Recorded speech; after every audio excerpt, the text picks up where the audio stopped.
Hola a todos, estamos de vuelta con un nuevo análisis en el canal.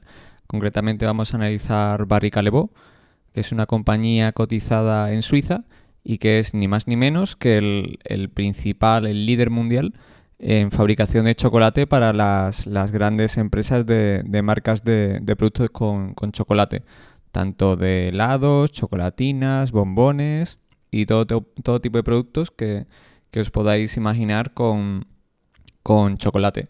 Y bueno, en este sentido, pues aprovechar como siempre, justo uno de los mecenas del canal, pues hacía tiempo que me había hablado de esta compañía, así que aprovechar para agradecerle la idea y bueno, y también el apoyar el canal como miembro, ¿no?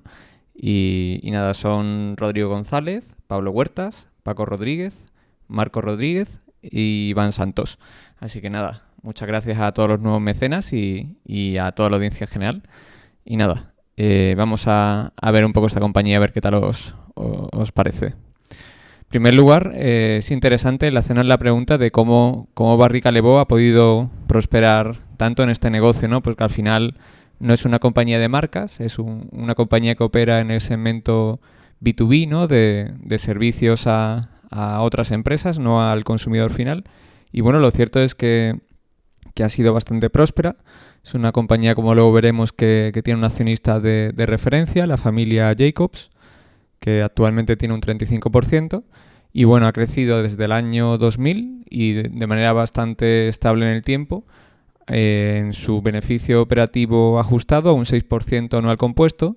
Esto, claro, no parece una cifra muy llamativa, pero hay que tener en cuenta que como compañía que tiene su sede en Suiza y reporta en francos suizos, pues como es una divisa muy fuerte, pues hay que tener en cuenta, por ejemplo, que se ha revalorizado frente al euro a muy largo plazo en este periodo de tiempo un 2% anual compuesto. Entonces, claro, si sumamos lo que ha crecido el beneficio operativo ajustado más la revalorización respecto al euro de los francos suizos y su dividendo, que bueno, tampoco es un dividendo muy elevado, pero bueno, el 20-30% de su beneficio lo suele dar en dividendos, en ocasiones un poquito más, 35-36%, pues rondaría el 10% de aportación de valor al accionista.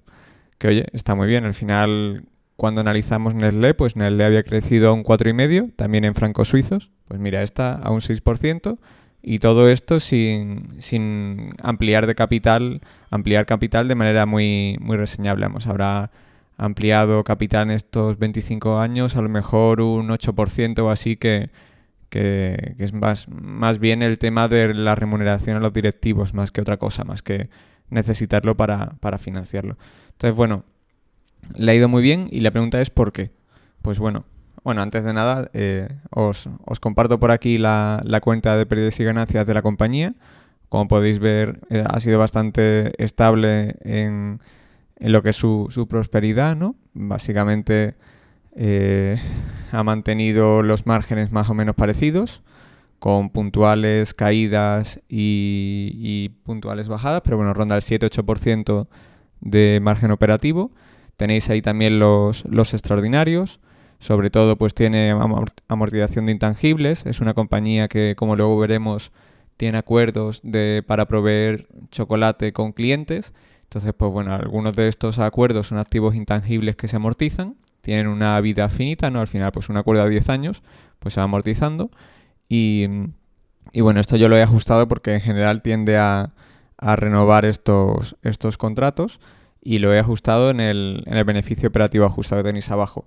Luego también por su estrategia de negocio que veremos a continuación, pues ha tenido bastante gasto de reestructuración, que es al final el coste de cerrar unas fábricas, de pagar indemnizaciones por despido, por cancelación de contratos de arrendamiento, etcétera.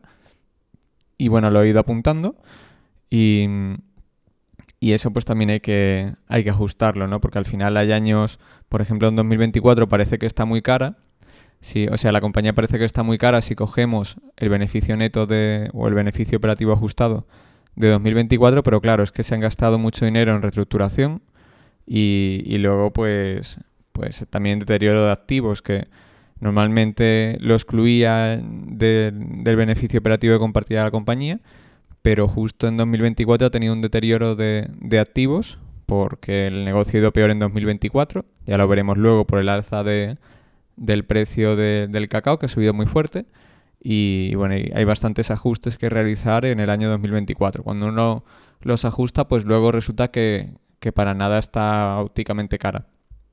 Luego tuvieron algún que otro pleito fiscal ganado, 2022, pues oye, eso es un extraordinario que tienes que tener en cuenta en el sentido de que es positivo. No todos los extraordinarios son negativos y los positivos pues hay que ajustarlo en sentido contrario. Y luego también en el año 2022 y 2023 pues tuvieron un brote de salmonela en una de sus fábricas, concretamente en una de Bélgica, que era la más grande del grupo, y se gastaron un dinero pues tanto en desinfectarla como en volverla a poner en funcionamiento y demás. Y son gastos pues que los he apuntado ahí en 2022 y 2023.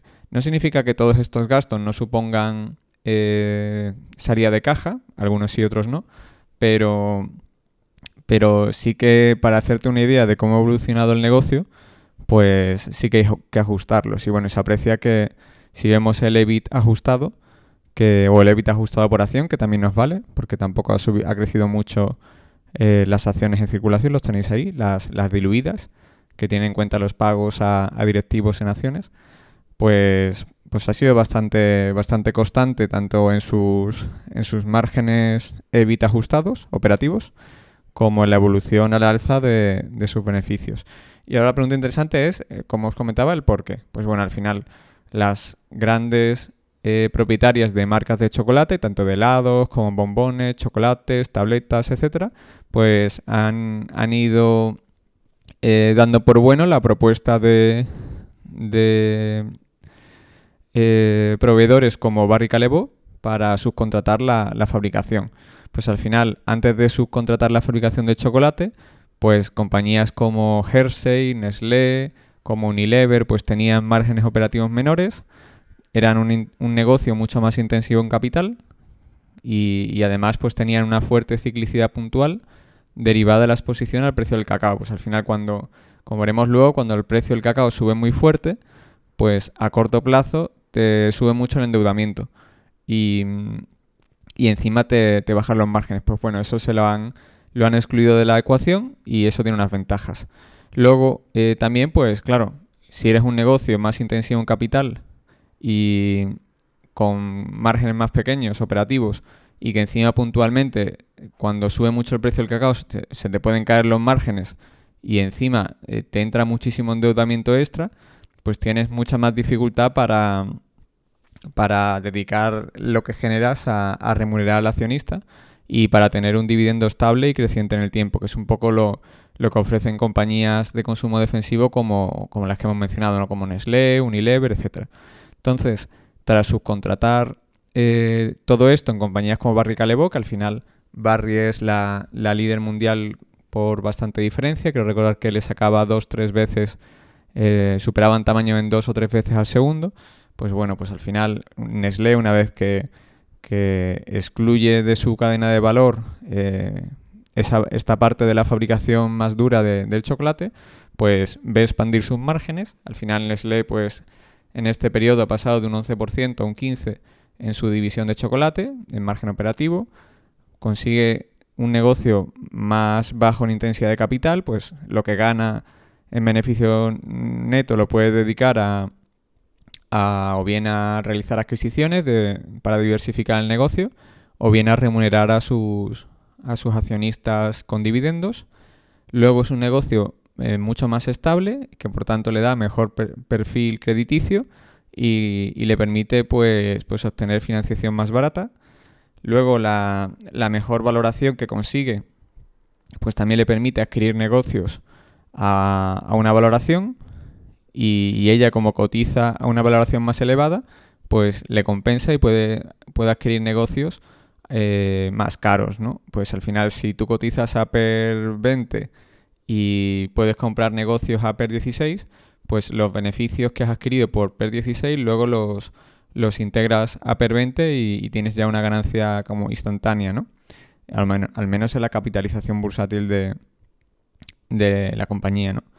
Y luego, pues claro, te quitas como marca esa parte tan desagradable y que es tan mala para tu imagen pública de que cuando hay una crisis como la de 2024, pues tienes unas necesidades de despedir mucho más bajas que si tuvieses toda la cadena de valor de fabricar tú misma el chocolate, ¿no? Entonces, bueno, al final la contrapartida que obtiene Barry Callebaut por hacerse cargo de este negocio, pues es por un lado la facilidad para poner mucho capital a trabajar. Los fabricantes marquistas pues venden las fábricas a Barry Callebaut a un buen múltiplo, en ese sentido pues ganan ambas partes. Y luego Barry Callebaut pues integra las fábricas y logra sinergias. Entonces al conseguir sinergias pues mejora los beneficios de las plantas adquiridas y el múltiplo final que ha pagado pues se le queda más bajito. Entonces las dos partes ganan.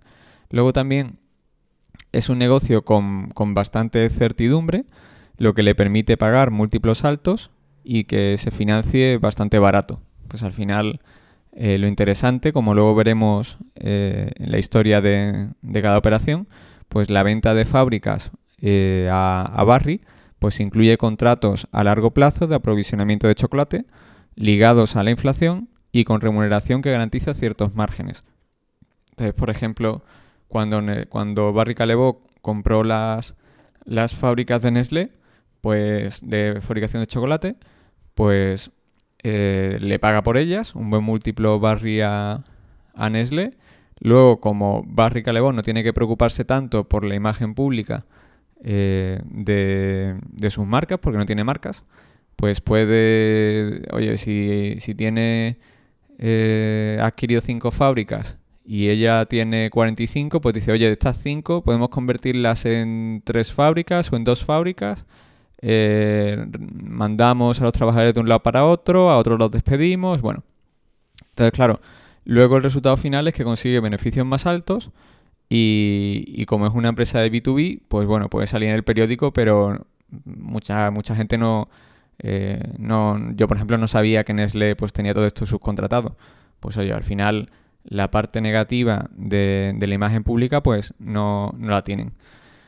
Y luego lo que hace Nestlé una vez le ha vendido las fábricas es que durante 10 o 15 años se compromete por contrato a que le va a pagar por una cantidad determinada de toneladas, por ejemplo 40.000 toneladas de chocolate cada año. Y te voy a pagar por esas 40.000 toneladas tus costes más un margen, por ejemplo del 7-8%. Pues así te aseguras esa estabilidad a largo plazo y luego, bueno, pues como Barry invierte mucho en estar a la última, tener plantas modernas, ser el low cost producer, ¿no? El fabricante de menor coste, de más bajo coste y tener las fábricas más modernas y demás, como veremos luego invierte mucho, pues se van sucediendo las renovaciones de contrato y Barry pues sigue teniendo un negocio muy estable. Entonces ambas partes ganan. Claro, el tema es que puedes invertir mucho dinero en el negocio, pero claro, eso te convierte en un negocio intensivo en capital, que esto es un tipo de negocio diferente a los bajos. Por ejemplo, en el negocio del tabaco, pues es un negocio muy poco intensivo en capital, todo lo que ganas lo puedes repartir en dividendos. Pues oye, al final, o dedicarlo a adquisiciones o lo que sea, pues son tipos de negocios diferentes. Pero bueno, a Barry Callebaut se le junta que es un negocio que crece en volúmenes. Al final el consumo de cacao, de chocolate a nivel global, pues crece a un 1,5-2% anual compuesto en media.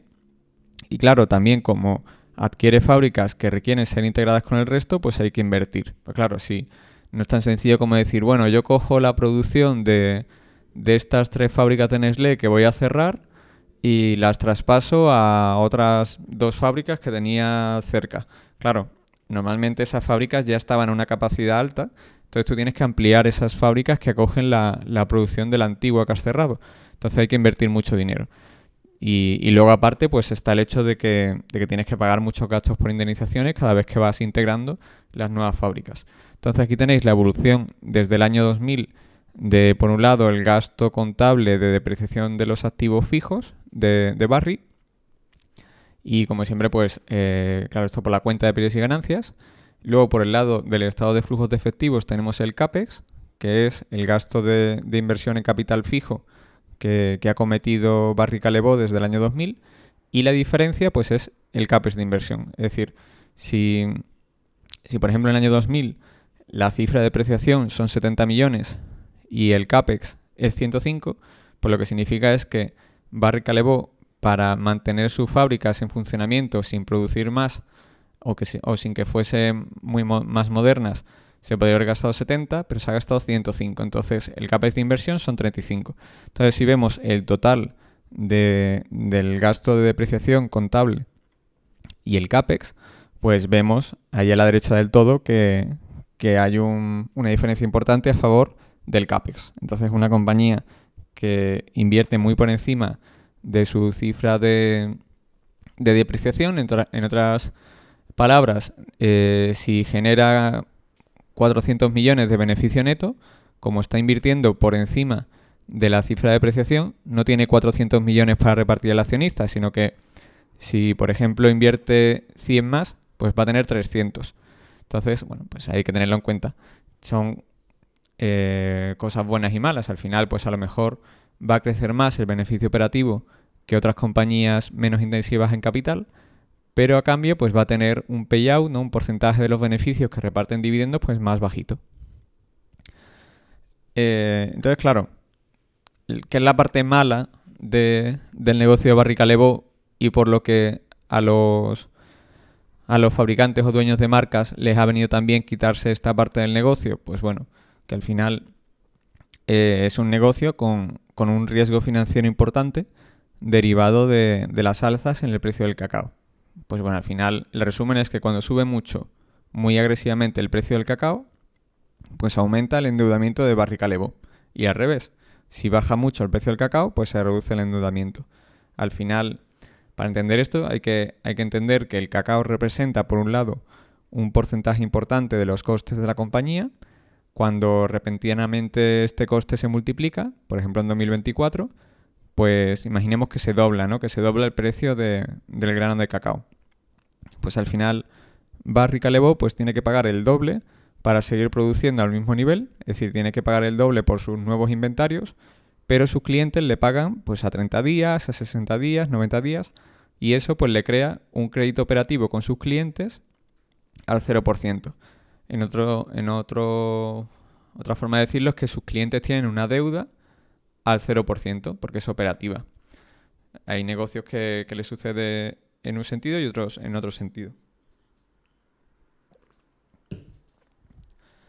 Además, claro, hasta que el aumento del precio del cacao no se repercuta por contrato a sus precios de los clientes de Barry, pues Barry obtiene un precio que es artificialmente bajo, ¿no? Lo que le dará lugar a una bajada de los márgenes operativos y una caída del EBITDA, ¿no? Al final, pues se le junta un aumento a corto plazo de la cantidad de efectivo que necesita para seguir operando por los mayores costes de los inventarios, con el hecho de que el EBITDA, pues mientras no se repercutan los precios, también le baja, o al menos no sube al ritmo que crece su facturación. Entonces, claro, aumenta el endeudamiento y encima te baja el EBITDA o no sube, pues claro, el endeudamiento sube por partida doble. Y esto pues lo podéis apreciar en la evolución de su endeudamiento desde el año 2000. Claro, si en el año 2000 que te pilla con mucho endeudamiento, justo en ese momento te viene la subida del cacao que ha tenido en 2024, pues imagínate si te vas a 7 veces EBITDA o algo así, pues corres un riesgo muy importante de tener que hacer una ampliación de capital muy dilutiva y de estar en peligro, ¿no? Como se suele decir. Pues al final la empresa de alguna manera ya se lo veía venir y desde el año 2020 pues podido observar que había ido bajando el endeudamiento y le ha pillado la subida de 2024 pues casi en mínimos de endeudamiento. Claro, podemos pensar que a lo mejor ha sido suerte, pero los máximos accionistas de Barry, que es os he comentado, la familia Jacobs, pues había aprovechado los máximos de cotización de la compañía, que ha estado cotizando a PER 30 o por ahí, pues para vender como un 10% de la participación que tenía, ¿no? Pasar de un 45 a un 35. Entonces yo creo que no es tanto suerte porque también lo vieron venir los principales accionistas. ¿Qué productos chocolateros fabrica Barry Callebaut? Pues bueno, por un lado tenemos el grano, la pasta, el polvo y la manteca de cacao, que esto representa un 27% de la facturación. Hay que tener en cuenta que en primer lugar, pues Barry acude a comprar el grano de cacao a los principales países productores. Principalmente el primero es Costa de Marfil, luego en segundo lugar Ghana, con mucha diferencia del resto. Aunque bueno, Ecuador, por ejemplo, ha ido ganando peso, pero los dos países africanos son los que cortan el bacalao, por así decirlo. Entonces, una vez ha comprado el grano de cacao, pues procesa el grano para obtener el licor o pasta de cacao y de esta pasta de cacao, pues a su vez se obtiene el polvo de cacao y la manteca de cacao. Es decir, mitad más o menos de esa pasta la utiliza para fabricar polvo de cacao y la otra mitad para la manteca de cacao. Entonces, parte de su negocio consiste en vender a terceros la pasta de cacao, es decir, lo menos procesado, apenas le ha dado tiempo a aportar demasiado valor, ha comprado el cacao, lo ha convertido en pasta y lo vende a otros fabricantes, pero también vende pues el polvo, la manteca de cacao, que están como un paso por delante en la cadena de valor, y esto sería un poco los ingredientes o las materias primas para que los chocolateros antes pues fabricasen su propio chocolate. Un poco antes de subcontratar, por ejemplo, Nestlé, pues el negocio del chocolate con Barry, pues a lo mejor le compraba el polvo y la manteca de cacao para ella misma fabricar el chocolate. Y luego pues tendríamos en segundo lugar los productos terminados de chocolate.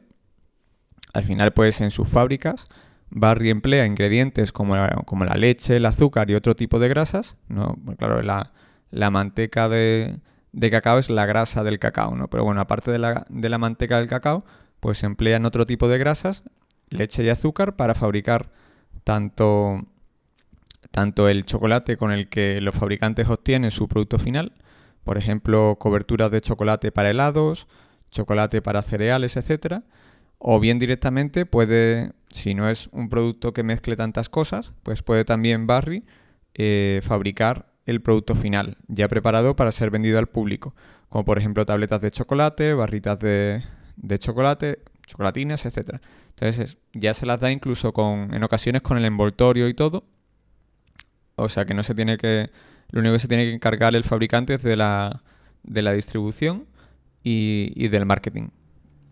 Y esta parte pues representó en 2024 un 56% de la facturación. Entonces, esta pata es más rentable en márgenes operativos que la primera, que esta primera de simplemente vender la materia prima, y luego tiene una tercera que es la más rentable de las tres, que es la del chocolate para el segmento gourmet. Pues bueno, al final pues Barry también vende chocolate listo para ser moldeado al segmento gourmet. En este caso pues hablamos por ejemplo de restaurantes, hoteles, panaderías especializadas, etcétera. Pues por ejemplo ellos trabajan con Martín Berasategui, ¿no? Que también es como su patrocinador, no es la palabra. Bueno, que es su representante, ¿no? Es también su representante en algunos eventos y tal. Pues oye, al final, pues Martín Berasategui para sus restaurantes de lujo de comida y también pues con sus postres maravillosos, pues también le compra el chocolate a Barry Callebaut. Como os he comentado, este segmento es el más rentable en cuanto a márgenes y representó en 2024 un 16% de la facturación de la compañía. Luego hay que decir que aunque es la más rentable, no suele estar sujeto a ¿cómo decirlo? A contratos fijos de aprovisionamiento, en el sentido de, oye, pues te compro 40.000 toneladas todos los años a este margen, tal como si sucede con Nestlé. Nestlé, Unilever y estas grandes. Entonces, tiene márgenes más elevados, pero si no te quieren comprar más el año que viene porque les ha sucedido lo que sea, pues tienes en ese sentido menos certidumbre. Entonces, la parte que no está dentro de este 27%, 56% y 16%, es la parte que Barry, en su división de procesamiento de cacao, factura al resto de divisiones. Así que bueno, ahí tenéis un poco de dónde saca el dinero, por así decirlo, la compañía. En cuanto a su desglose por divisiones, no os la he incluido aquí en el vídeo, porque bueno, al final la verdad es que yo siempre me quejo un poco de que los directivos cambian demasiado su forma de reportar, pero vamos, con Barry he visto cosas aquí que no he visto en ningún sitio. Tiene, por ejemplo, pasaron de reportar por 2 divisiones a cambiarlo totalmente y que fuesen 3. Luego, en vez de reportar por divisiones, en plan de divisiones de negocio de gourmet, fabricantes, retail, etcétera, pues pasaron a reportar por países, ¿no? Por zonas geográficas. Más por zonas geográficas que países. Pero es que luego, en vez de seguir reportando por zonas geográficas, cogieron y separaron de las zonas geográficas la parte de procesamiento de cacao y lo pusieron como una cuarta división. Entonces era como 3 divisiones geográficas y una que no es geográfica, sino que es procesamiento de cacao. Entonces no tenía ningún sentido. Entonces, en el blog, en análisisdenegocios.net, pues tenéis ahí todos los datos por si queréis intentar desentrañar aquello y sacar algún dato en claro. Pero ya os digo que parece que está montado para que uno no pueda hacer seguimiento de estos 25 años.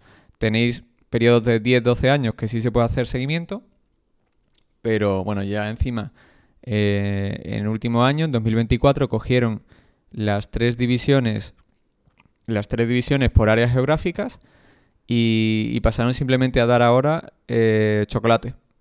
Como esa parte no tenía la división de procesamiento de cacao, pues ahora solo te dan el dato de la división de procesamiento de cacao y el resto, que es chocolate.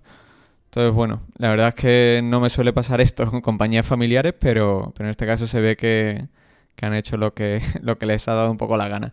Es que claro, al final los directivos hay que entender que normalmente no están pensando en el inversor que va a estudiarse 25 años para atrás de la compañía para tratar de entenderla y hacer una valoración, sino que bueno, ellos dirán, mira, pues al final yo creo que tiene más sentido el reportar en vez de por regiones geográficas, por la parte buena del negocio, que es los productos chocolateros, o la parte más dura, que es el procesamiento de grano, y lo voy a cambiar. Porque claro, lo que no se dan cuenta es que luego coges tu Excel y te has tirado ahí picando datos un montón de tiempo para atrás y no te vale para nada. Pero bueno, hay que intentarlo y eso, si le queréis echar un ojo está en el blog. Luego, en cuanto al equipo directivo y la alineación de intereses en la compañía, pues como os he comentado, los Jacobs poseen el 35,2% de Barry Callebaut y han sido accionistas de referencia desde sus inicios. Luego lo veremos en su historia corporativa. Luego, también es curioso el cómo pagan a los ejecutivos del grupo, ¿no? Pues tienen por un lado el salario fijo y luego le dan, aparte del salario fijo, acciones como bonus variable, a 1 año y a 3. Entonces, el 50% está ligado al ROIC, ¿no? Al retorno sobre el capital invertido, que bueno, eso no lo veo mal, es una buena métrica en la que fijarse para una compañía que se dedica a invertir mucho. Pero claro, otro 50% es el desempeño de la acción de Barry Callebaut respecto a sus comparables. En los comparables, pues meten sobre todo a compañías de consumo defensivo. Entonces, no sé, por suerte están los Jacobs como accionistas de referencia y como estos no les permiten, no sé tampoco si lo han intentado los directivos, pero claro que sería tentador en una compañía sin accionistas de referencia el llevar a cabo al estilo de Diageo una recompra de acciones muy fuerte cuando estás cotizando muy arriba para dar a entender al mercado que tú piensas que sigues estando barato y que te va a seguir yendo bien y no sé qué, que sigue subiendo la acción. Tú a corto plazo cobras el bonus porque lo has hecho mejor que tus comparables y luego cuando la acción cae un 50%, pues la cara de tonto se le queda al accionista, pero no a los directivos, ¿no? Que ya se han ido porque han cambiado por otros directivos.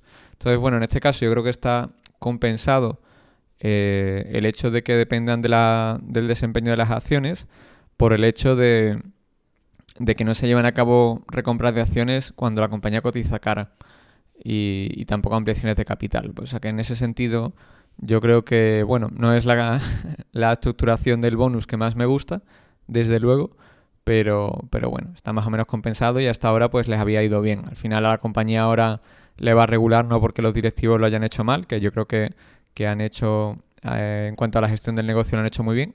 Pero bueno, simplemente pues ha multiplicado por 4, 6, 8 veces el precio del cacao y se ha endeudado mucho la compañía inevitablemente y han caído los márgenes. Bueno, pues es un riesgo que si te has estudiado la historia a largo plazo, pues que sabes que está ahí.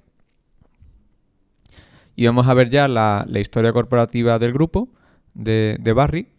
En 1990, Klaus Jacobs pues vendió a Jacobs Suchard, vendió la compañía Jacobs Suchard a Philip Morris, que bueno, es dueña entre otras de nuestros turrón de chocolate de Suchard, que bueno, yo curiosamente soy más del de Hacendado, que es 2x1 porque me gusta más y a la vez es más barato, ¿no? Entonces, para mí perfecto. Pero bueno, la verdad es que Suchard tiene una marca excelente en países como España y bueno, la vendió en la época que Philip Morris, la tabaquera, pues diversificaba también en negocios de consumo defensivo, pues se lo vendió a Philip Morris. Aunque los Jacobs mantuvieron su participación en Callebaut, que era una compañía dedicada a la fabricación B2B de chocolate. En 1996, Klaus Jacobs, convencido de que tenía sentido una consolidación en los proveedores de chocolateros, pues va a crear Barry Callebaut, con la fusión de la belga Callebaut, que era la suya, y la francesa Cacao Barry. En 1999, Barry Callebaut adquiere la chocolatera suiza Karma AG. En el 2000, la Unión Europea, como punto interesante, permitió en la directiva del chocolate la inclusión de grasas vegetales no derivadas del cacao al chocolate. Es decir, que no toda la grasa que llevaba el chocolate tuviese que ser grasa derivada del cacao. Imagino que para que el chocolate no dependiese tanto de los precios del cacao. Luego en el año 2000, Barry Callebaut estrenó centro de distribución en Bélgica que almacenaría todos los productos chocolateros fabricados en Europa para su distribución por el mundo. Hay que tener en cuenta al final que en Europa pues se fabrica mucho chocolate, hay muchas marcas potentes de chocolate que luego venden por todo el mundo, ¿no? Pues al final las Nestlé y compañía. En 2001, Barry Callebaut desarrolló un polvo de cacao que no se mezclaba con otros ingredientes, que era muy útil, por ejemplo, para elaborar tiramisú. Pues oye, al final ellos pues tienen su departamento de I+D. En 2001 se aplicaron medidas liberalizadoras en Costa de Marfil que dieron lugar a una reducción de los precios del cacao y a la vez una mayor volatilidad. Pues bueno, al final esto es como lo que vimos en el análisis sobre Associated British Food, ¿no? La dueña de Primar, pero que también es dueña de azucarera aquí en España y también de otros negocios del azúcar en África y en Reino Unido. Pues oye, al final, cuando el azúcar pasa de estar regulada por la Unión Europea, por ley, a liberalizarse, pues claro, el precio baja y también hay mayor volatilidad. Hay años que sube mucho, años que baja mucho, hay mayor volatilidad porque no hay un regulador que te diga este año el azúcar va a valer tanto. Pues eso mismo pasó con el cacao en Costa de Marfil y bajaron los precios, pero también hubo mayor volatilidad. Luego también en 2001, pues Barry estableció su propia planta en Ghana, que es el segundo mayor productor de cacao, doblando con ello su capacidad en este país de producción.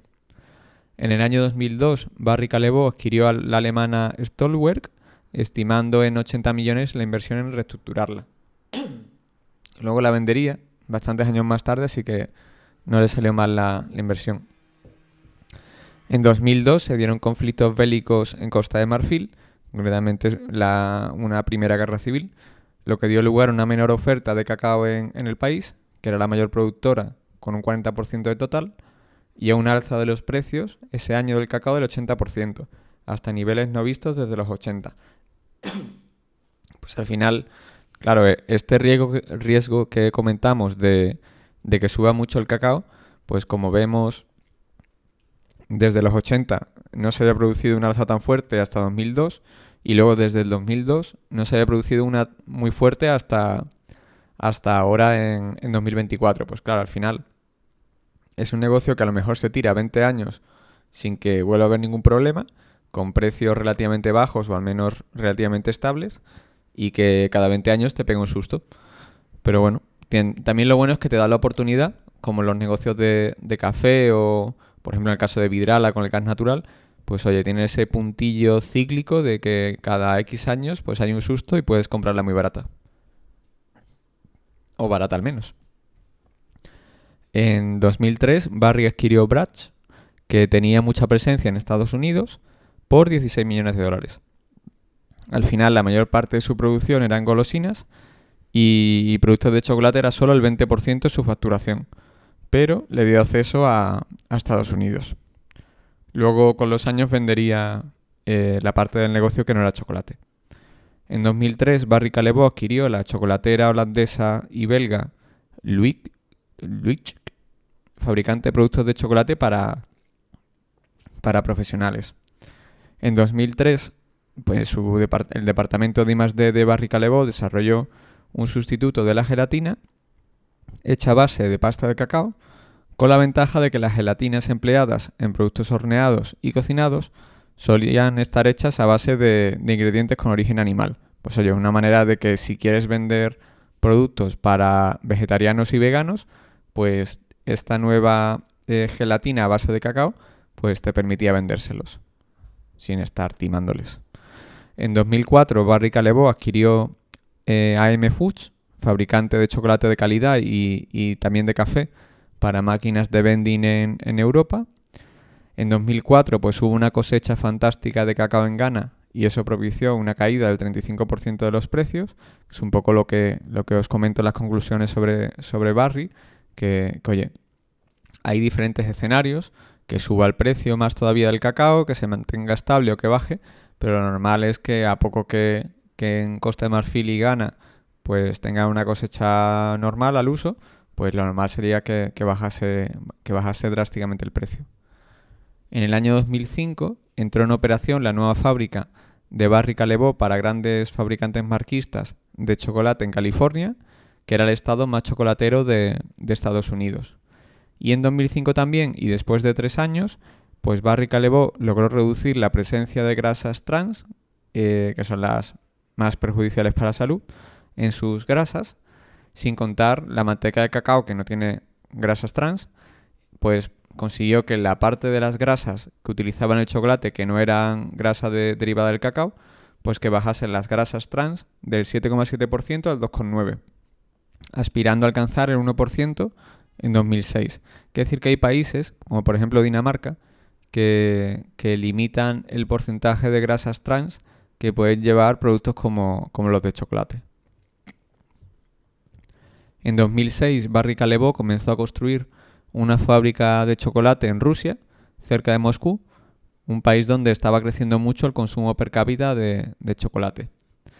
Quiere decir que luego con la guerra de Ucrania, pues si bien ya no invierte allí en Rusia, pues sí que sigue sirviendo a sus clientes de Rusia. Esto suele pasar en las empresas con accionista familiar, ¿no? Que dicen, oye, mira, esto ya se pasará, algún día pues volveremos a tener relaciones más amistosas con Rusia y lo que tampoco voy a hacer es regalar aquí un negocio que me ha costado una pasta. En las empresas que no tienen accionistas de referencia, pues suele pasar que los directivos, para quedar bien, pues dicen, nos vamos de Rusia. Y bueno, continuando con 2006, pues bueno, en 2006 el precio del azúcar dobló, en parte por el lado de la demanda, por la mayor demanda de azúcar para fabricar etanol. Esto ya lo vimos en Associated British Foods, que la propia compañía pues construyó una planta de etanol, ¿no? Para poder derivar parte del azúcar allí, que de hecho ahora justo la está cerrando. Y bueno, por el lado de la oferta, pues el huracán Katrina destrozó una refinería de azúcar en Estados Unidos y también se dio una fuerte sequía en Tailandia, que es un importante productor de azúcar. Entonces, bueno, eso hizo problemas en la oferta, problemas en la demanda, pues hizo que el azúcar pues se doblase. Y finalmente en 2006, pues Barry Callebaut comentó que el mercado del chocolate se estaba beneficiando del auge del chocolate negro porque éste atraía un tipo de consumidor diferente, atraído por los antioxidantes del chocolate, pero que a su vez quería evitar la grasa y el azúcar del chocolate con leche. Y por ejemplo, como capricho puntual, pues sí que me gusta el chocolate con leche, pero en cambio el chocolate negro no me gusta nada. No soy mucho de comidas muy amargas y tal, y bueno, al final, si es por los antioxidantes, pues hay muchas otras comidas que tienen antioxidantes. Pero bueno, lo cierto es eso, que atraía a un consumidor diferente para consumir el chocolate, ¿no? En 2007, Barry Callebaut adquirió una fábrica de chocolate en Francia y una fábrica de equipamiento de producción en Italia, Nestlé, y a cambio pues firmó un contrato con esta para proveerla de 43.000 toneladas anuales de chocolate. En 2007, Barry adquirió una fábrica de equipamiento también de Hershey en Estados Unidos y construiría una fábrica chocolatera en México también para ella, y a cambio pues llegó a un acuerdo para proveerle de 80.000 toneladas anuales de chocolate líquido y productos terminados. Pues bueno, un poco en la línea que os indicaba anteriormente. En 2007 también Barry llegó a un acuerdo con Cadbury Schweppes para proveerle de 30.000 toneladas extras de licor de cacao y chocolate líquido, doblando su producción para la chocolatera, ¿no? Para Cadbury.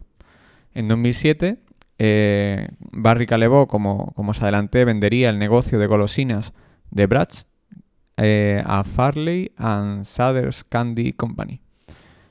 Y finalmente en 2007, pues Barry Callebaut adquirió una compañía que poseía una fábrica de procesamiento de cacao en Pensilvania. En 2008 va a seguir con esta dinámica y va a llegar a un acuerdo con la japonesa Morinaga, ahí a la derecha tenéis algunos de sus productos, para que a cambio de que ésta le surtiese de equipamientos de producción de chocolate, pues compraría durante 10 años a Barry 9.000 toneladas anuales de chocolate, doblando su producción en Japón. Luego en 2008 también Barry Callebaut inauguró una fábrica en China que, oye, aunque crece a doble dígito, pues ellos esperaban que el consumo de chocolate iba a crecer más todavía. Luego en 2008 Barry Callebaut vendió una fábrica de galletas en Alemania. La estrategia de Barry, lo veremos luego más adelante y lo que hemos visto en el pasado, va a ser comprar fábricas de su negocio principal y vender las marcas que tenía de golosinas, de galletas, de chocolate, etc. Es decir, todo lo que era B2C se lo quitó, lo vendió y se quedó con el B2B. Luego, en 2008, Barry Callebaut adquirió el 49% de Biolands, que era el mayor fabricante africano de cacao orgánico certificado, que tenía su sede en Tanzania. En 2008, Barry Callebaut adquirió un 60% de KLK Cocoa, que era un procesador de cacao en Malasia, que se abastecía de cacao en Indonesia. Ya vimos en el análisis de Delphi que Indonesia pues era un gran fabricante, un gran productor de grano de cacao, aunque como el país también era un país muy, muy poblado, pues que consumía toda su producción. Luego en 2008 Barry Callebaut inauguró una nueva planta aquí por España, en Alicante, para fabricar postres helados premium, ostentando un 20% de participación en la misma, dos pasteleros españoles muy reconocidos como Paco y Jacob Torreblanca. En 2008 el precio del cacao, después de varios años de descensos, volvió a doblar y dentro de lo malo, pues en Barry lo consideraban una oportunidad para que los fabricantes acelerasen el delegar en operadores como ellos buena parte del proceso productivo. Al final, el hecho de que vean que supone un riesgo importante, pues les incitaba más a quitarse de medio esta parte de la cadena de valor. En 2009, Barry Callebaut adquirió la española Chocobit, especializada en la fabricación de chocolate para compañías industriales y artesanos de chocolate. Y también en 2009, pues la compañía adquirió Eurogran, que era una empresa danesa de bebidas con filial en Reino Unido también. En 2010, Barry Callebaut inauguró su primera planta chocolatera en Sudamérica, concretamente en Brasil. Y también en 2010, pues Barry Callebaut llegó a un acuerdo con Kraft Foods para surtirle de productos chocolateros a nivel mundial. En 2011, Barry Callebaut va a vender Stolwerk, que ya vimos que lo había comprado antes, creo que era en 2002, 2003, que era su negocio europeo de fabricante de productos chocolateros marquistas. En 2012, Barry Callebaut llegó a acuerdos o renovaciones de contrato para proveerles de chocolate con Unilever, Bimbo y Morinaga. Al final, como os he comentado, pues suelen ser contratos a 10 años, 15 años y los va renovando. En 2012, Barry Callebaut adquirió la española Morella Nuts y la norteamericana Mona Lisa, que se dedicaban respectivamente a los negocios de los frutos secos y la decoración chocolatera, buscando ofrecer servicios complementarios a sus clientes. El tema de la decoración chocolatera es, por ejemplo, si tenéis un bombón que es en un primer término todo del mismo tipo de chocolate, ¿no? Pues el dibujito que hay encima, que a lo mejor es el bombón de chocolate negro y por encima tiene una línea decorativa de chocolate blanco o de chocolate con leche, pues oye, eso es a lo que se dedicaba concretamente la compañía que había adquirido, no Mona Lisa, ¿no? Que no es decoración del chocolate, no es que se dedique a poner otras cosas, sino que es también fabricación de chocolate. En 2013, Barry Callebaut va a adquirir el negocio de procesamiento de cacao de Delphi Limited, lo que mejoró mucho su presencia en Asia. Esto ya lo vimos en el análisis de Delphi. En 2015, la Oficina Europea de Patentes concedió a Barry Callebaut una patente por un nuevo método suyo para fabricar chocolate con leche con 1/3 menos de grasa. O sea, al final los fabricantes también tienen un incentivo para tratar de que el chocolate sea lo más sano posible, manteniendo el sabor. En 2015, Barry Callebaut firmó su primer contrato de abastecimiento de chocolate con una compañía del sudeste asiático, concretamente Garuda Foods, muy potente en Indonesia, probablemente después de adquirir el negocio de Delphi. En 2015, Barry Callebaut llegó a un acuerdo judicial con Delphi acerca del precio de adquisición de su negocio chocolatero, pagándole Delphi 37,5 millones de francos suizos para cerrar la disputa. Pues ahí al final, Barry Callebaut en 2013 había comprado el negocio de Delphi de procesamiento de cacao. Justo le vino una mala época con los precios del cacao y demás y fue regular. Y oye, pues intentaron recuperar parte por los términos del contrato, porque había habido desavenencias, etcétera. Y Delphi, pues con tal de cerrar el pleito, pues le pagó estos 37 millones. En 2016, Barry Callebaut llegó a un acuerdo con Mondelez para adquirir sus fábricas en Bélgica por 5,3 millones de francos suizos y a la vez proveerle a largo plazo de 30.000 toneladas anuales de chocolate líquido. Pues ya vemos que es la estrategia de siempre. Luego en 2016, Barry Callebaut adquirió Friesland Campina, una compañía alemana fabricante de chocolate para máquinas de vending, que le aumentó la producción de Barry en 20.000 toneladas anuales. En 2017, Barry Callebaut adquirió Gertrude Haug por 89,4 millones de francos suizos, que está especializada en chocolate decorativo. Pues ahí a la derecha, por ejemplo, tenéis unas figuritas que hacía esta compañía. Son como gnomos, ¿no? Gnomos de Navidad o Papá Noeles. En 2017 comentaban en Barry Callebaut que un movimiento de precios en el cacao de 100 libras tenía un impacto en el circulante negativo de 80.000 millones de francos suizos. Bueno, negativo si subían los precios, positivo si caían.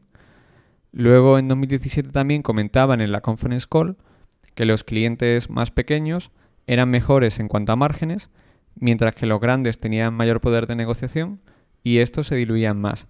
El tema, claro, es que con los grandes se llegaban a acuerdos a largo plazo y con los pequeños eran más raros estos acuerdos. En 2018, Barry Callebaut adquirió por 6,7 millones de francos suizos las fábricas de Barton Biscuit, que era el segundo fabricante de galletas de Reino Unido. A la derecha tenéis algunos de sus productos. En 2018 comentaban como dato curioso en Barry Callebaut que los norteamericanos en la Segunda Guerra Mundial en el Pacífico contra los japoneses pues tenían un chocolate que se fundía a 45 grados para que pudiesen tener los soldados su chocolate, pero que no sabía demasiado chocolate. Y que ellos habían desarrollado un chocolate que aguantaba 38 grados y que estaba bastante bien logrado en cuanto a sabor, pero seguían mejorándolo. En 2020, Barry Callebaut adquirió por 3,4 millones de francos GKC Foods, que era un productor de chocolate con plantas en Australia. O sea, a la derecha, por ejemplo, tenéis esos conejillos de chocolate que había hecho la compañía. Luego, también en 2021, pues Barry Callebaut adquirió ECC en Bélgica, que era un fabricante de chocolate, de nuevo especializado en decoración y también en chocolates de especialidad. Pues al final, a lo mejor un Martin Verastegui te dice, oye, quiero un chocolate concreto de tal país, de tal zona de Ecuador, pues oye, pues se dedicaba a eso. En 2022, ya acabando, Barry Callebaut tuvo un incidente por un brote de salmonela en una fábrica de Bélgica que le supuso una pérdida de 76,9 millones de francos suizos. También en 2022, Barry Callebaut adquirió una fábrica de Ateli en Marruecos y llegó a un acuerdo de suministro con esta de chocolate a largo plazo, una manera de expandirse por Marruecos. En 2024 se vieron muy afectadas las cosechas de cacao en Ghana y en Costa de Marfil, los precios se elevaron mucho, multiplicaron por mucho, y Barry Callebaut, como consecuencia de ello, tuvo fuertes movimientos negativos de circulante que superaron los 2.000 millones de francos suizos. Pues al final, el resultado es que la empresa se endeudó en estos 2.000 millones. Luego en 2025 ha continuado subiendo y se ha endeudado más todavía, pero bueno, en teoría debería moderarse la cosa un poco. Vamos a ver los riesgos de Barry Callebaut, que bueno, ya los hemos visto en lo que llamamos de vídeo, pero bueno, por verlos más concretamente. En primer lugar vamos a ver el riesgo financiero y el riesgo divisa. Barry Callebaut es una compañía muy intensiva en capital y que también adquiere negocios de terceros, por lo que debe tener cuidado de no pasarse demasiado con el endeudamiento. Al final, si la brusca alza del precio del cacao de 2024 hubiese pillado a Barry Callebaut con 4 veces EBITDA en vez de con 1,5 veces, pues la habría pasado muy mal, llevando a cabo probablemente una ampliación de capital muy dilutiva para los accionistas. Claro, ahora, ¿qué tal está el riesgo financiero? Pues oye, si de los 3 escenarios, que suba el precio del cacao, que se estabilice o que baje, se da el escenario de que siga subiendo fuerte, pues entraríamos ya en una zona peligrosa porque ya tiene bastante endeudamiento. Si se estabiliza, pues oye, las 4 veces EBITDA no son tampoco súper preocupantes porque todos los años sigue generando mucho efectivo, pero sí que se vería frenada para seguir creciendo. Y si bajase el precio del cacao, pues su riesgo financiero se vería muy beneficiado, muy mitigado, porque por un lado le entraría mucho circulante de los inventarios y luego encima, pues entre que repercute y no a sus clientes la bajada del precio del cacao, pues tendría cacao más barato, compraría cacao más barato y vendería al mismo precio pactado de siempre. Entonces, pues ahí le pasaría un poco lo contrario a lo que le pasa ahora y bajaría muy rápido sus niveles de endeudamiento. En cuanto al riesgo divisa, pues Barry vende mayoritariamente en divisa fuerte, tiene las fábricas en lugares cercanos a donde se encuentran sus clientes, también en divisa fuerte, en ese sentido pues tiene 62 fábricas en decenas de países y finalmente pues compra el cacao y otras materias primas en divisa fuerte, bien en libras esterlinas en Londres o en dólares americanos en Estados Unidos. Entonces bueno, esto a efectos del negocio, luego reporta en franco suizo y por lo tanto si el franco suizo se revaloriza mucho respecto a todas las divisas, pues lógicamente ganará menos en francos suizos. Pero bueno, hay que decir que si tú vives en euros y si revaloriza el franco suizo un 5%, por poner un ejemplo, pues oye, sí, le va a costar más a Barry en su reporte en francos suizos, pero como tú eres el accionista que tiene francos suizos y vives en euros, pues lo compensas. Luego, los riesgos en Costa de Marfil y Ghana. Pues bueno, al final, más de la mitad del grano de cacao se produce a nivel mundial, como hemos visto, en Costa de Marfil y en Ghana, que son dos países africanos que tienen sus ventajas, básicamente que tiene mano de obra muy barata, pero que a cambio, pues eso, son países de África, son inestables históricamente desde la perspectiva política y climática, y bueno, pues en este milenio pues han sufrido importantes guerras civiles y sequías muy duras, ¿no? Que esto pues le viene mal, lógicamente, aparte de los pobres habitantes de estos países, pues a las cosechas de grano de cacao. A esto se suma que cuando las cosechas se recuperan y sobra grano porque habían plantado mucho por los precios altos, no solo ellos, sino el resto de países productores, pues claro, el precio cae en picado y ahí se animan a establecer precios mínimos. Que esto, por ejemplo, lo hicieron en Costa de Marfil en la primera década de este siglo XXI. Creo que fueron a 2.000 libras la tonelada, ¿no? La época que estaba a 1.000 y pico.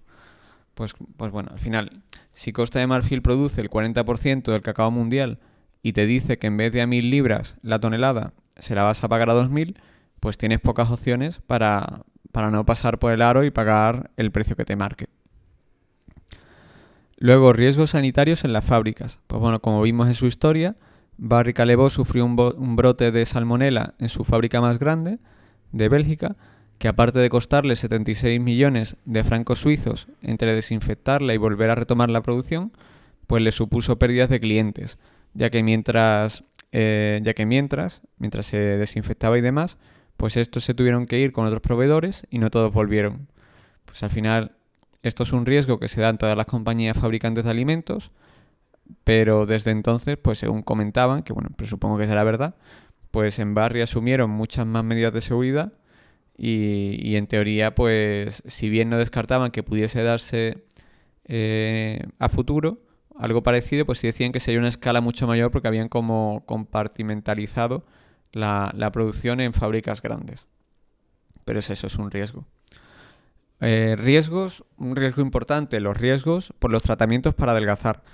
Pues oye, al final, si bien el chocolate, pues como hemos visto, se ha ido adaptando, está muy en boga, muy de moda por sus antioxidantes el chocolate negro, y bueno, yo creo que como pecadito culinario puntual seguiremos consumiendo chocolate con leche. Lo cierto es que estos medicamentos para adelgazar pues pueden ser un riesgo importante. Pues claro, podemos reflexionar, ¿quién es el cliente que más pesa en las cuentas de una marca de chocolate? Pues claro, en este tipo de productos, como también sucede en el caso de las bebidas alcohólicas, el cliente que más pesa no suele ser el que vemos, el que imaginamos habitualmente, que se toma, yo qué sé, por ejemplo, ayer fui a la playa, antes de ayer, y oye, pues me tomé un masivón de Nestlé, ¿no? Justo, pues oye, con la cobertura probablemente de Barry, y yo normalmente no tomo helados, pero oye, cuando estoy en la playa o estoy un domingo con los amigos, yo qué sé, después de cenar o cualquier cosa, pues oye, pues te lo tomas. Fenomenal y lo disfrutas, ¿no? Pero claro, el consumidor que más dinero mueve para compañías como Nestlé es el que desayuna Choco Crispies, luego se toma un Colacao y luego la comida se toma un masivón y para merendar pues se toma un gofre con chocolate, algo así, no sé. Pues al final es el que consume estos productos a diario. Y claro, es más fácil caer en el supuesto de tener sobrepeso comiendo muy a menudo estos productos que cuando los comes muy puntualmente. Entonces, claro, es el perfil prototípico para tener sobrepeso y ser candidato a estos tratamientos. Entonces,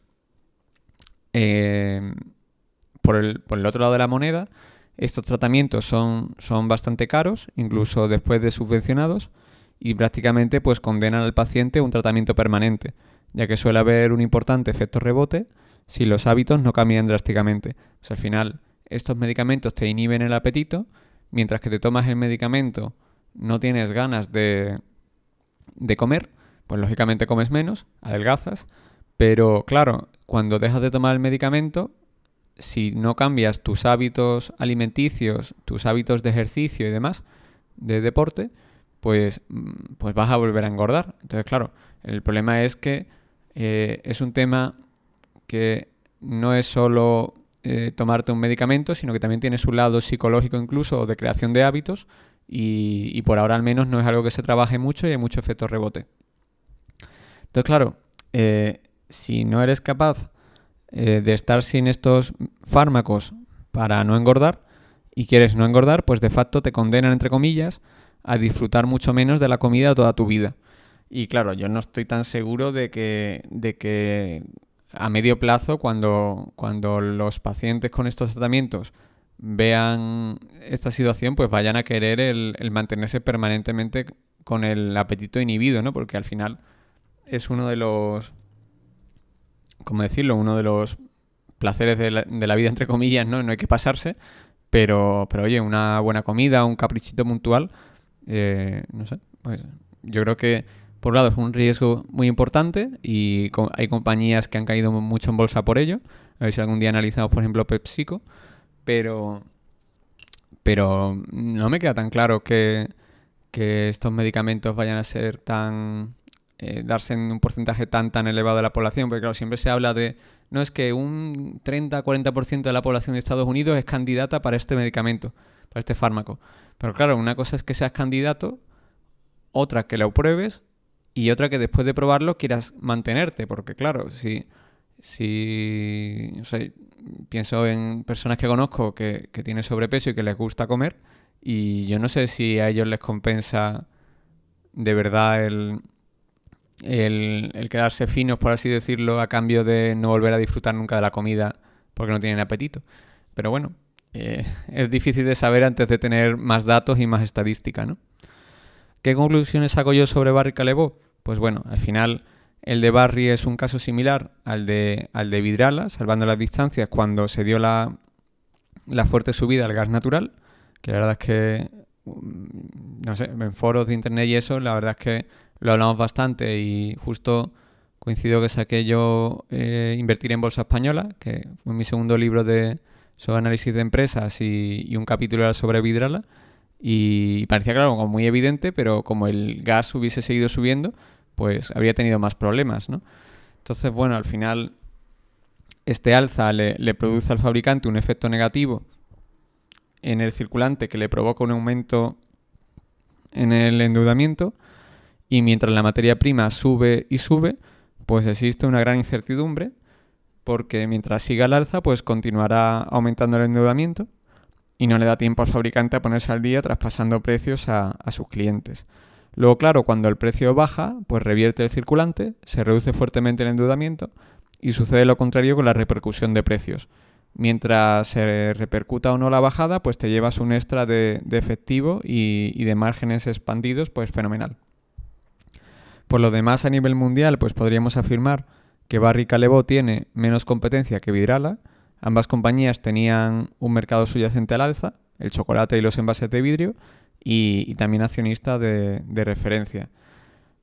Claro, cuando no tienen fuertes movimientos al alza en el chocolate o en el gas, son negocios bastante buenos, de calidad que se suele decir, pero tienen ese factor cíclico por el lado de la estructura de costes. Entonces, bueno, yo lo califico como negocios de calidad que dan puntualmente la oportunidad para que los compres. Luego, claro, ¿qué es lo que pasa? Que cuando ya han recuperado buena parte de su valoración, pues hay que venderlos para que no tengas la mala suerte de que te vuelva a tocar otra vez un evento de estos, ¿no? Pues al final, yo no sé si Vidrala la tuve en cartera un año. Bueno, claro, a lo mejor si se tira el gas subiendo por la guerra 2 o 3 años, pues te toca estar 2 o 3 años hasta que se recuperen los beneficios y suba la acción.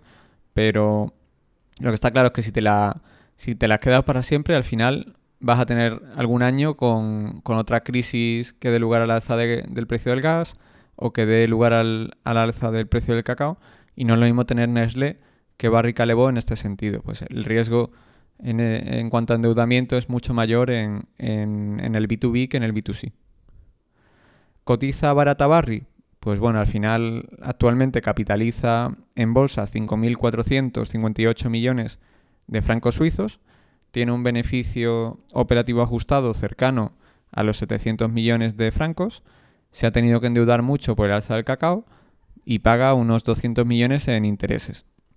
Entonces al EBIT le restamos los intereses y nos vamos a un beneficio antes de impuestos de 500 millones, con un impuesto sobre sociedades medio de aproximadamente un 20%, nos iríamos a 400 millones de beneficio neto ajustado. Pues sería un PER 13,5 de los beneficios de 2024 sobre beneficios que todavía no ha repercutido toda la subida de precios y con intereses hinchados, en un negocio que suele cotizar a eso, a PER 20, 30, 35 incluso veces los beneficios. Si el precio del cacao se estabiliza, tendría mucha deuda, es decir, si durante 5 años ni crece ni baja, pues tendría mucha deuda, está en 4 veces EBITDA, y a medio plazo pues se vería obligada a reducirla, sin margen para realizar adquisiciones o invertir demasiado en su propio negocio. Una vez repercutido el alza de precio del cacao, pues aumentarían claro sus beneficios y sus márgenes. También proporcionalmente se reduciría el endeudamiento al crecer el EBITDA y tendría sentido que en ese escenario pues recuperase una valoración más alta.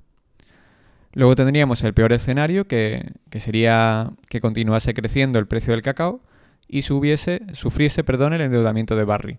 No es descabellado que sucediese a corto plazo, aunque bueno, a medio plazo yo creo que no tiene tanto sentido.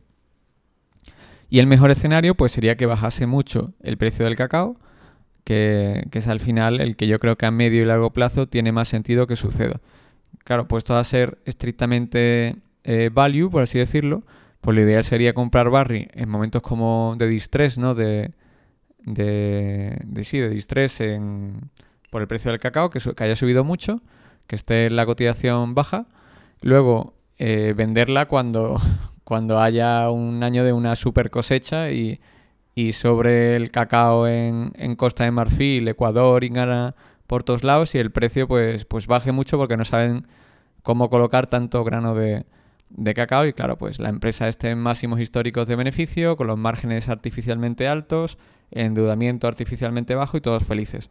Pero claro, yo soy más del término medio. Oye, cuando ya llega un punto que a lo mejor yo digo, oye, pues no, yo no pagaría por este negocio más de PER 18, pues oye, si ya está PER 16,5 rondando el 17, pues a lo mejor yo ya la vendería. Pero bueno, cada uno tiene su estrategia. Y bueno, pues al final es lo que os he comentado, los precios actuales que están tan altos, pues han dado lugar a que los países productores secundarios de cacao, como Ecuador, pues produzcan mucho más.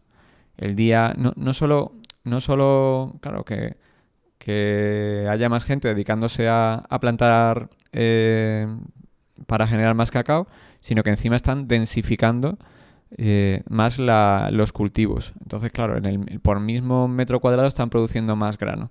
En países como Ecuador, porque claro, si el precio pasa de 2.000 a 8.000 libras pues por tonelada, pues lógicamente están muy contentos y les compensa ya a los ecuatorianos y a los de otros países pues el cultivar cacao en vez de otros cultivos. Entonces, claro, el día que en Costa de Marfil y Ghana tengan una buena cosecha, pues sobraría toda esa nueva oferta que hemos comentado de los países productores secundarios, y los precios pues caerían a lo bruto, como ya sucedió en el pasado. En ese escenario, pues Barry tendría una fuerte entrada de efectivo de su circulante, y mientras se repercutiesen a la baja por contratos sus precios, pues disfrutaría también de márgenes temporalmente muy elevados y entrada extra y fuerte de efectivo. Entonces, bueno, creo que ópticamente ahora está barata y que si a uno le gusta una empresa como Barry, ahora es el momento de comprarla, aunque tiene sus riesgos, que ya hemos comentado, y el principal, pues creo yo, es que siga subiendo fuerte el precio del cacao porque se situaría en una situación financiera ya un poco estresada. Y nada, esto ha sido todo. Y tenéis a uno de los representantes de Barry Callebaut, nuestro Martín Berasategui, ahí garrote. Así que nada, espero que estéis disfrutando de las vacaciones, los que la tengáis. Y nada, continuaremos con más análisis a lo largo del año.